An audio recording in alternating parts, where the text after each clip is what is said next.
Le petit ogre veut aller à l'école. Le petit ogre veut aller à l'école. Il était une fois un petit ogre qui ne mangeait jamais d'enfants. Pourtant, ses parents en mangeaient. Quand ils avaient fini d'en dévorer quelques-uns, ils ne pensaient en digérant qu'à ceux qu'ils mangeraient le lendemain. Ah, ça n'était pas drôle pour le petit ogre. Ses parents ne jouaient jamais avec lui.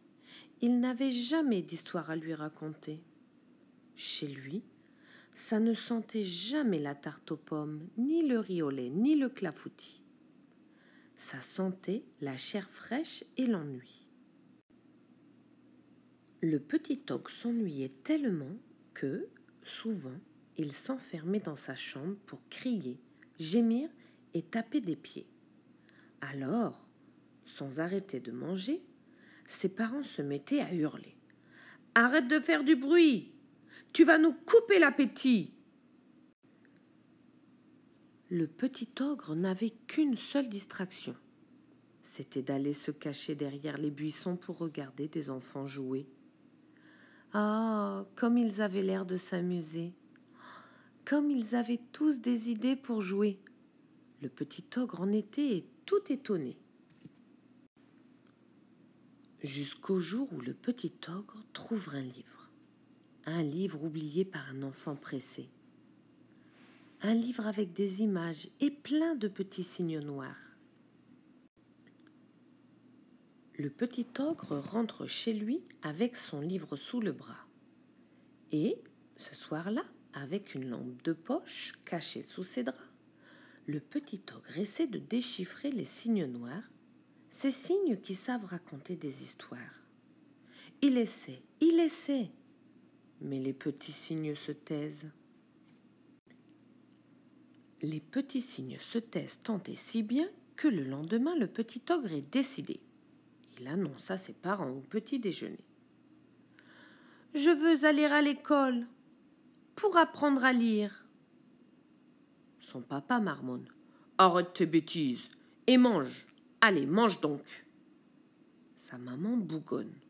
« Arrête de faire le malin et mange. Allez, mange donc. » Mais le petit ogre refuse de manger. Il refuse tant et si bien que le lendemain, son père l'accompagne à l'école. Il dit à la maîtresse : « Apprenez à lire à cet imbécile, ou je vous dévore tous !» Le petit ogre n'est pas très fier de cette entrée en la matière, mais il va s'asseoir au fond de la classe et il essaie de bien travailler. Le petit ogre travaille tant et si bien que, bientôt, il sait lire des mots, puis des lignes, puis des livres entiers. Ses parents sont bien étonnés de ne plus le voir s'ennuyer, de ne plus l'entendre crier, gémir et taper des pieds. Ils sont tellement étonnés qu'un soir, ils arrêtent de manger pour écouter à la porte de sa chambre. Le petit ogre lit une histoire à haute voix. Ses parents l'écoutent, sans faire de bruit, jusqu'à ce que l'histoire soit finie. Et alors, tout à coup, ils applaudissent. Ils applaudissent tant et si bien que le petit ogre sort, tout surpris. « Une autre !» réclame maman ogre. « Encore, encore !» supplie papa ogre. Alors le petit ogre lit une deuxième histoire, puis une troisième histoire. Mais, à la fin de la quatrième, il se lève en disant : « Je suis fatigué, il est tard, je vous en lirai d'autres demain soir. »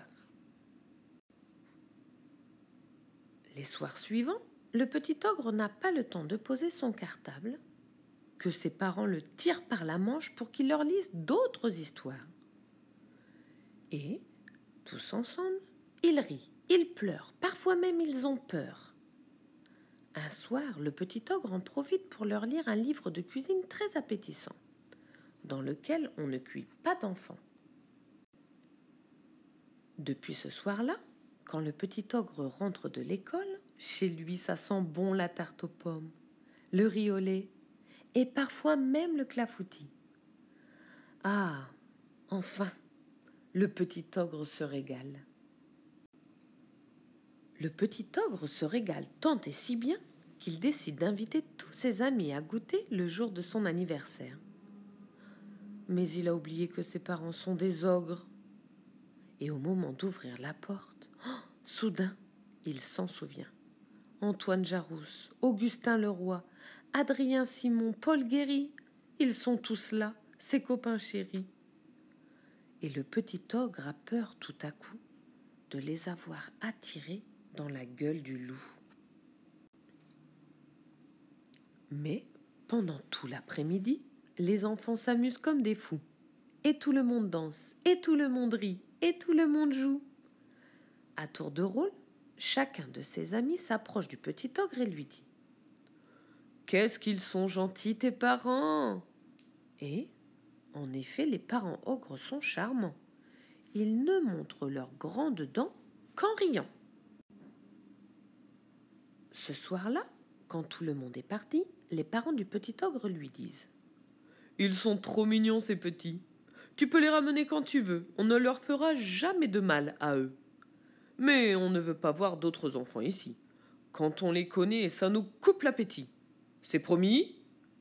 Le petit ogre fait semblant de promettre. Mais il se jure bien dans sa tête d'inviter tous les enfants de la terre à tour de rôle à ses anniversaires.